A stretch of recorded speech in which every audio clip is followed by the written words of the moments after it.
요즘 히트를 치고 있는 몇몇 영화가 있는데 저는 지난주에 1987이라는 영화를 같이 가족들과 봤습니다. 지금으로부터 30년 전 이 땅의 민주주의 체제를 위해서 항쟁했던 6.29 선언이 나오고 6월 항쟁이 있었던 바로 그때 일이죠. 우리가 대학을 다닐 때 있었던 일이고 몸소 겪었던 일이기에 영화적 완성도가 한 2%좀 부족하고 뭔가 영화 자체로 말을 한다면 좀 부족함도 느껴지는 그러나 기본적으로 이제 한국 영화가 워낙 잘 만드니까 그렇지 사실 그 레벨에서 본다면 부족함이랄까 이렇게 서사적인 면이 더 강한 것도 아니고 그렇다고 또 스토리나 서정성이 훨씬 더 강한 것도 아니어서 영화적 평가로 본다면 좀 모자라지만 그 감동이나 또 그것을 실제로 몸으로 살았던 동시대의 사람으로서는 우리 세대의 일이었기에 굉장히 감동적인 영화이기도 했습니다. 세상에는 여러 가지 많은 생각과 사상과 주의와 종교가 있죠. 정치적으로 본다면 민주주의, 자본주의와 공산주의, 그리고 중간에 쯤 있는 한 사회민주주의 이런 것들이 있을 겁니다. 종교적으로 보면 일신교인 기독교나 이슬람교가 있고 또 특정한 신이 아니라 모든 인간이 사람이 될 수 있다고 말하는 불교와 또 기타 등등의 여러 종류의 종교도 있습니다. 다른 사상도 마찬가지죠. 여러 가지 그 모든 정치나 종교나 사상의 근본 모든 꼭대기에 올라가면 무엇이 나타나겠습니까? 그것은 이상향이겠죠. 천국이고 극락이고 파라다이스고 낙원일 겁니다. 사람들이 바라는 건 그런 거죠. 그래서 어쩌면 1987년도에 그날이 오면이라는 노래를 했던 까닭도 그거일 겁니다. 그날이 오면 뭔가 달라질 것 같다. 그날이 빨리 왔으면 좋겠다 하는 소망이 담겨져 있던 노래일 겁니다. 그런데 여러분, 정말 그날이 어떤 날일까요? 정말 그날은 올까요? 여러분이 생각하는 그날은 도대체 무엇입니까? 저는 단언하건대 사람은 그날을 오게 할 수 없다는 것을 믿습니다. 왜냐하면 사람은 그렇게 믿을 만한 존재가 아닙니다. 늘 드리는 말씀이지만 사람은 사랑의 대상이지 믿음의 대상이 아니기 때문입니다. 그러므로 어느 시대 때는 온전하고 완벽하고 존경받을 만한 일을 했다가 또 다른 시대에는 지탄을 받고 나라를 망치고 사람을 팔아먹고 하는 일이 얼마든지 가능합니다. 그것이 사람입니다. 그러기에 우리는 사람을 존경을 할 수는 있지만 사람을 믿음의 대상으로 한다거나 사람을 신격화하거나 절대시할 수 없는 이유입니다. 그러므로 사람이 아무리 이상적으로 이론적으로 좋은 생각과 사상과 종교가 있다 하더라도 그것을 완벽하게 풀어 천국을 만들어낼 수 없습니다. 그래서 온전한 그날이 온다는 것은 결국 하나님의 나라가 이 땅에 일어나고 결국 예수께서 이 땅에 다시 오시는, 즉 재림 예수께서 오시는 바로 그때야 비로소 그날이 오게 되는 것이지 사람은 결국 만들어낼 수 없는 일이다라는 것을 저는 믿습니다. 사람은 그런 것들을 아무리 온전히 이성적으로 혹은 사상적으로 완벽하다 할지라도 그것을 풀어낼 능력이 없기 때문입니다. 자, 사도 바울은 2000년 전 로마 시민권을 가졌던 그런 사람이었고 최고의 학식가였고 지식인이었습니다. 자, 그럼 그 사도 바울이 도대체 이 이상적인 문제에 관해서 어떤 생각을 했을까요? 사도 바울은 하나님이 기뻐하시는 산제사로 신자의 몸을 바칠 것을 요구합니다. 이것은 구약시대 때 동물이나 진짜 사람을 갖다가 배를 가르고 했던 그러한 제물로 드리는 것처럼 드리라는 차원의 문제가 아닙니다. 아시다시피 구약 성경에서조차 사람을 제물로 드리는 일은 없었습니다. 사람을 대신해서 짐승의 몸을 가르고 피를 내고 흩뿌리고 하는 여러 가지 제사 방법을 동원하여서 제물로 제사를 드렸죠. 신약시대는 그조차도 필요 없어졌습니다. 예수 그리스도께서 십자가에서 흘리신 보혈로 말미암았기 때문입니다. 그러므로 사도 바울이 하나님이 기뻐하시는 산제사로 신자의 몸을 드려라 하는 이유는 진짜로 사람의 몸을 가르고 혹은 제물의 몸을 가르고 피를 내라는 차원이 아니라 마치 그처럼 형식에 얽매이는 것이 아니고 진정한 감사의 마음으로 신령과 진정으로 예배를 드리라는 마음이었을 겁니다. 그래서 너희를 권하노니 너희 몸을 하나님이 기뻐하시는 거룩한 산제물로 드리라는 것은 예배를 드릴 때 진심을 담아 예배를 드리라는 차원의 문제도 있겠지만 기본적으로 한 발짝 더 나아가 우리의 삶 가운데에 예배하는 삶, 예배 드리는 것처럼 우리의 일상을 살아가는 삶을 살아라는 그런 권면일 겁니다. 그러면서 이 세대를 본받지 말고 오직 마음을 새롭게 함으로 변화를 받아 하나님의 선하시고 기뻐하시고 온전하신 뜻이 무엇인지 분별하도록 하라 말씀합니다. 하늘 뜻을 행하는 교회, 그것이 올 한 해 우리가 목표로 삼고 슬로건으로 삼은 목표입니다. 그 뜻은 원래 우리 교회의 설립 취지와도 일맥상통하는 이야기죠. 하나님의 뜻이 어디에 있을까? 우리는 늘 되물어봐야 합니다. 그리고 곱씹어봐야 합니다. 그래서 명제화되고 우리가 문장화된 그러한 글 혹은 내용이 항상 일정하게 적용되는 것은 아니라는 것을 우리가 깨달아야 됩니다. 그 시대에 맞게 그 컨텍스트에 맞게 적용되고 변화되기 때문입니다. 그러나 분명한 것은 텍스트의 차원에서 하나님의 뜻이 무엇인지를 우리가 늘 분별하고 헤아리려고 하는 노력을 멈춰서는 안 됩니다. 우리가 예배하는 삶이란 예배를 드리고 하는 그런 예배를 드린다는 것은 기도하고 찬양하고 말씀 듣고 또 성경 공부하고 또 우리 일상 속에서 하나님의 뜻대로 살아가려고 하는 그런 노력하는 모든 행위 자체가 결국 예배하는 삶일 것입니다. 그것이 하나님의 뜻이 어디에 계신지를 분별하는 삶일 겁니다. 그런데 내게 주신 은혜로 말미암아 각 사람에게 말하노니 마땅히 생각할 그 이상의 생각을 품지 말고 오직 하나님께서 각 사람에게 나눠주신 믿음의 분량대로 지혜롭게 생각하라. 약간은 조금 문제가 될 만한 말씀이죠. 그러니까 네 그릇대로 해라 이런 말씀이에요. 근데 거기에서만 끝나는 것은 아닌 겁니다. 그렇다면 내가 타고난 바가 조그만 종지그릇 간장종지만 하다면 그 이상을 하지 말아라. 그래서 나는 그냥 조그만 일을 할래요 하라는 얘기냐? 그런 차원의 문제는 아닙니다. 우리가 도가 지나치게 하다 보면 무리를 하게 되고 결국 실수를 하게 되고 패착으로 갈 수밖에 없기 때문에 그러지 말라는 이야기겠죠. 그러면서 한 몸에 많은 지체를 가졌으나 모든 지체가 같은 기능을 가진 것이 아니다. 많은 사람이 그리스도 안에서 한 몸이 되어 서로 지체가 되었다. 그러니까 결국 그것이 무엇입니까? 하나님의 뜻이란 것은 우리가 지체가 되어 한 공동체를 이루고 한 몸을 이루는 것이 중요하다. 근데 그걸 얘기하는 거죠. 그러니까 어떤 사람이 어떤 때는 손이었다가 발이었다가 할 수도 있고 결국 하다 보면 조직이라는 것이 인간생이라는 것이 점점 나이를 먹고 경험을 쌓다 보면은 소위 말하는 머리가 되어갈 수 있는 거죠. 그러나 성경은 말씀하십니다. 진정한 교회의 머리는 누구냐? 그것은 그리스도시다. 어떠한 사람, 어떠한 리더든 그것이 목사이든 장로이든 아니면 또 다른 어떤 종류의 사람이든 간에 교회의 머리, 주인 되시는 이는 그리스도시라는 사실을 믿고 늘 고백하고 하는 것만이 건강한 교회를 만들어가는 길이라는 것을 깨닫게 해주시는 말씀이죠. 자, 그런데 과연 그럼 인간이 모든 것들을 만들어낼 수 있느냐? 오늘은 굉장히 연역적으로 말씀을 먼저 드렸죠. 그건 뭐예요? 사람은 그날을 오게 할 수 없습니다. 왜요? 사람은 죄인이기 때문입니다. 사람은 원죄가 있고 본죄가 있죠. 우리가 태어나기도 전부터 갖고 있던 인간의 원죄가 있습니다. 그리고 우리가 태어나면서 가졌던 본죄가 있죠. 그러니 인간은 죄인이어서 죄인의 몸을 이끌으면 할 수가 없습니다. 요즘 재미있는 드라마 중에 보면 슬기로운 감방생활이라는 드라마가 있죠. 참 특이하게도 교도소에서 일어나는 인간 군상들의 모습을 담아내고 있는 흔치 않은 드라마입니다. 여러 가지 종류의 모습이 있죠.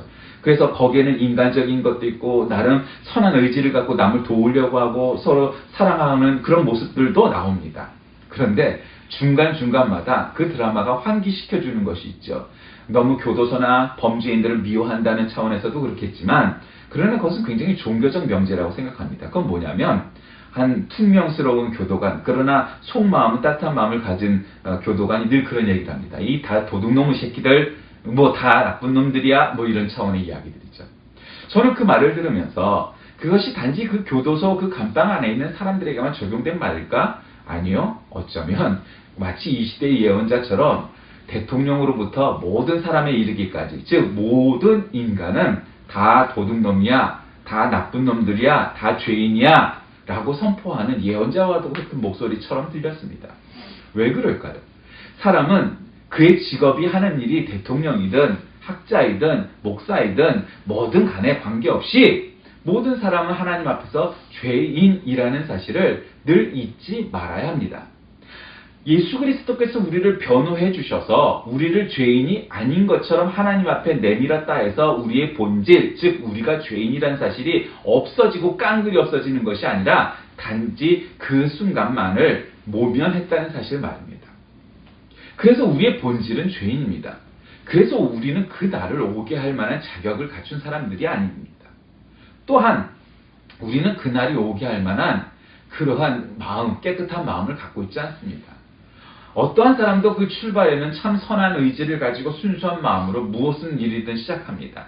공무원이 그렇고 정치인이 그렇고 사업하는 사람이 그렇고 어떤 직업이든 다 마찬가지입니다. 어떤 직업이든 그 첫 출발에서는 야, 내가 정말 이것을 잘해내야겠다, 깨끗하게 정말 잘해야겠다 라고 시작을 하지만 어느새 세월이 흘러가다 보면 1987년 순수한 마음으로 독재에 항거했던 그 대학생 중에 그 순수함을 지금까지 간직한 사람이 얼마나 될까요? 사실은 거의 없다고 해도 과언이 아닐 겁니다. 또 그 중에 하나는 대통령 비서실장이 되었는데 혹지 않은 기독교를 탄압하는 앞잡이가 되었다라고 말들을 합니다. 왜 그렇게 변질되었을까요? 그 순수했던 청년이 너무도 변질되어 버린 그러한 기성세대로 전락하고만 까닭이 무엇입니까? 그것은 인간의 연약함이 있습니다. 그리고 인간의 부족함입니다. 그리고 인간의 더러움입니다. 그래서 인간은 처음 마음을 10년, 20년, 아니 평생토록 유지한다는 것이 쉽지 않습니다. 간혹가다 사람들이 말합니다. 1년에 한 번 가고 2년에 한 달에 한 번 가면 되지 왜 일요일마다 일주일마다 가느냐? 그렇게 말하는 사람이 있습니다. 그 사람한테 딱 한마디 하고 싶습니다. 너는 일주일에 밥을 한 끼를 먹니? 아닙니다. 밥은 세 끼를 먹는 겁니다. 그것도 매일매일 먹어야 됩니다. 한 끼만 먹지 않아도 배가 고프게 마련입니다. 물론 금식이나 단식을 할 수도 있지요. 때에 따라서. 그것은 특별한 경우입니다. 마치 그렇듯 우리는 매주 예배를 드리고 하는 그런 규칙적인 삶이 없다면 지금조차의 삶도 영위할 수 없습니다. 사람이 착각하는 게 있습니다. 예전에 신앙생활 잘하다가 지금은 신앙생활 교회도 안 나가고 예배도 안 드리는데 나는 믿음이 똑같다고 생각을 합니다. 천만의 말씀입니다. 절대로 그럴 리가 없습니다. 이 사람과 저 사람을 비교할 때는 모르겠지만 똑같은 사람이 일주일에 한 번, 매일 예배를 드리고 기도하는 사람과 10년, 20년, 30년 동안 신앙생활을 하지 않았던 사람이 믿음이 같을 수가 있을까요? 그건 말도 안 되는 거짓말입니다. 마치 그건 나는 30년 동안 운동을 안 했는데 지금 건강해 하는 사람과 30년 동안 열심히 매일 운동했던 사람이 똑같이 건강하다고 주장하는 것과 같습니다.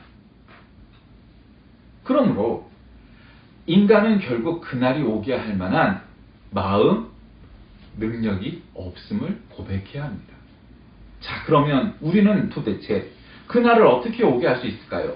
그것은 하나님의 뜻을 분별하고 하나님의 나라가 이 땅 위에 이루어지도록 즉 하나님 나라 건설을 위해서 애쓰는 사람이어야 합니다.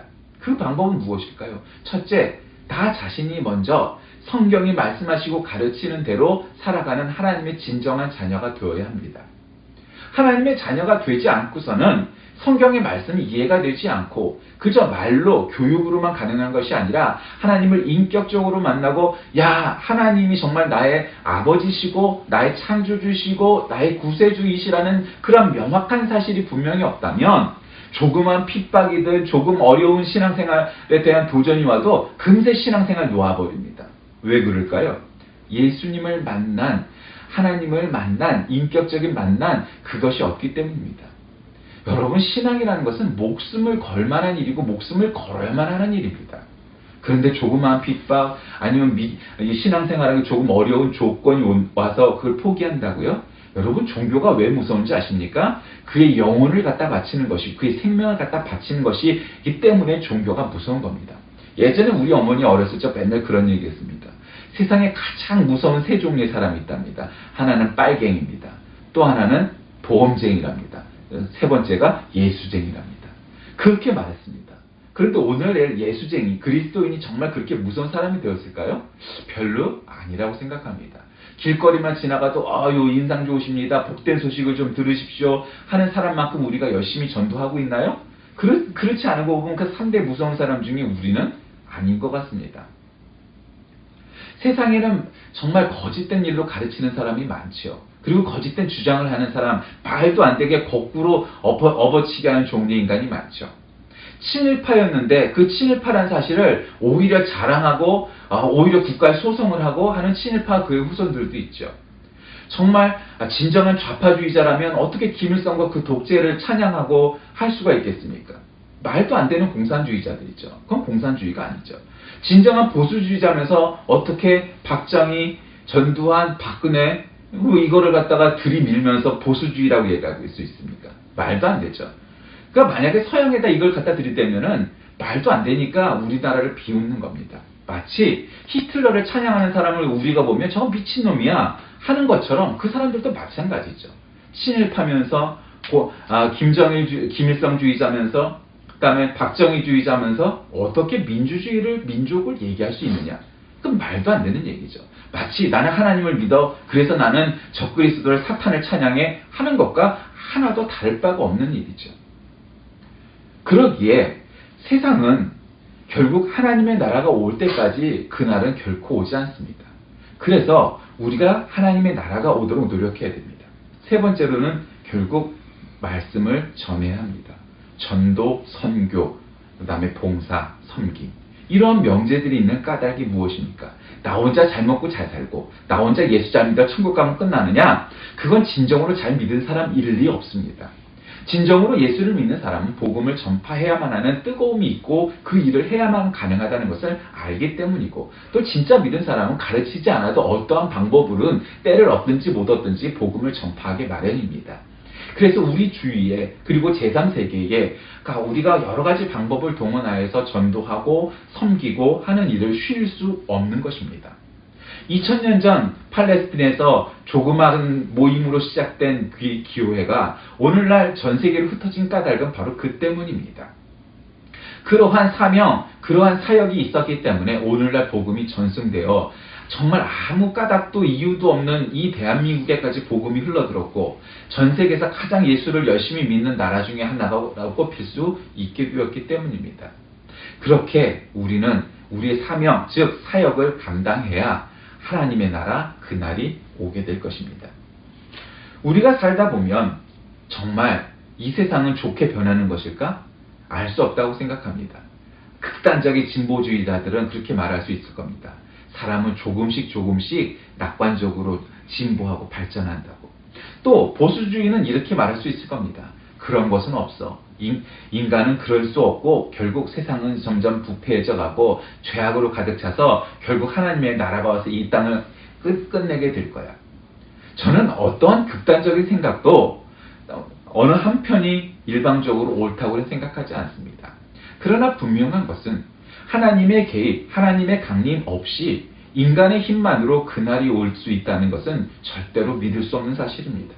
왜냐하면 그것은 인간의 역사가 증명하고 나 스스로를 돌아봐도 인간의 무지함, 연약함, 죄악 때문에 그 나를 스스로 만들 능력이 없다고 믿기 때문입니다. 여러분, 그게 믿음입니다. 믿음은 거창한 그 무엇이 아니라 하나님, 나는 할 수 없습니다. 하나님, 나를 도와주십시오. 하나님을 믿음으로 하나님의 도우심으로 이 일을 감당하겠나이다 라고 고백하는 것이 바로 믿음입니다. 그것이 어떠한 얼마만큼 큰 일이든 아니면 그것이 보잘것없는 일이든 간에 나는 할 수 없습니다. 하나님 도와주십시오.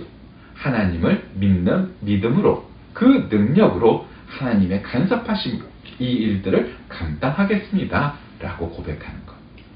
성도는 하나님의 은혜로 새 생명을 얻은 자입니다. 하나님의 영광을 위하여 살아가야 합니다. 그래서 하나님이 우리에게 맡기신 사명을 사역하며 살아가는 존재가 바로 우리들 성도입니다. 오늘날 일요일이 되면 주일이 되면 많은 성도들이 성경책을 끼고 하나님께 나와 예배 드리고 봉사도 하고 합니다. 그러나 우리가 정말 얼마나 신령과 진정으로 드리는 예배처럼, 아니 거기까지는 안 가더라도 주일날 예배당에 모여 예배드리는 모습만큼이라도 일상을 살아가고 그 생각을 향하여 나아간다면 그날은 하루라도 더 빨리 올 것입니다. 그런데 어쩌면 우리는 그 예배드리는 한 시간을 온전한 그리스도인으로 살아가지만 딱 그 예배가 끝나고 나면 그것은 사라져버리고 그저 한 시간 동안에 나와는 아무 상관없는, 그래서 일주일 동안 그 한 시간만 성도이고 나머지 시간은 그저 본연 자연인 나로 돌아가는 것은 아닌지, 혹 그렇게 해서 하나님의 나라가 아직도 오고 있지 않은 것은 아닌지 되돌아보아야 할 것입니다. 어느 누구도 그러한 천국, 그날, 파라다이스, 낙원, 천당 같은 세상, 극락 같은 세상, 그런 환상, 이상향이 오는 것을 바라지 않는 사람은 아무도 없습니다. 그럼에도 불구하고 그날은 수많은 역사 동안 이루어지지 않았습니다. 왜냐하면 그것은 인간의 부족함, 어리석음, 죄악 때문입니다. 그러므로 하나님의 나라가 이 땅에 오도록 하나님의 뜻에 합당하게 살아갈 때 그날은 하루라도 빨리 올 것입니다. 근데 언제 올지 모르니까 우리가 아무것도 안 하고 포기하고 말자고요? 그러면 그날은 하루라도 더 멀어질 것입니다. 우리 한 사람 한 사람이 그날을 소망하며 기대하고 기도하며 기다릴 때 그날은 하루라도 빨리 올 것입니다. 그것이 믿음입니다. 그리고 단지 그 날만 하루를 위하여서 사는 것이 아니고 그 날로 가기 위하여 하나님의 나라를 투쟁하기 위해서 오늘도 내일도 또 그 다음 날도 매일매일을 마지막 날인 것처럼 살아갈 때, 그러한 종말론적 신앙을 우리가 견지할 때 하나님의 나라가 오고 그 날이 오게 될 것입니다. 그래서 교회는, 그리고 성도는 이 땅에서 벌어지는 모든 일에 관심을 가질 수밖에 없고, 정말 하나님의 뜻에 맞는 그런 선한 일들인가를 스스로 되새겨보지 않으면 우리는 하나님의 나라를 맞이할 자격이 없는 사람들일 것입니다. 우리 모두 그날이 오면 얼마나 기쁠 것인지 생각하며 그날을 기대하고 기도하며 기다리는 우리 모두가 되시길 주의 이름으로 간절히 기도합니다. 살아계신 하나님, 그 날이 오면 우리가 정말 기뻐할 것입니다. 그것은 단지 사람들이 민주주의나 해방이나 하는 차원의 문제로 끝나지 아니하고 우리가 천국으로 들리어 올라갈 것을 믿기 때문입니다. 그날을 향하여 하루하루를 힘써 싸우게 하시고 우리의 힘이 아닌 하나님을 믿는 믿음으로 이 일들을 이루어 나가게 하여 주옵소서. 예수 그리스도의 이름으로 간절히 기도드립니다.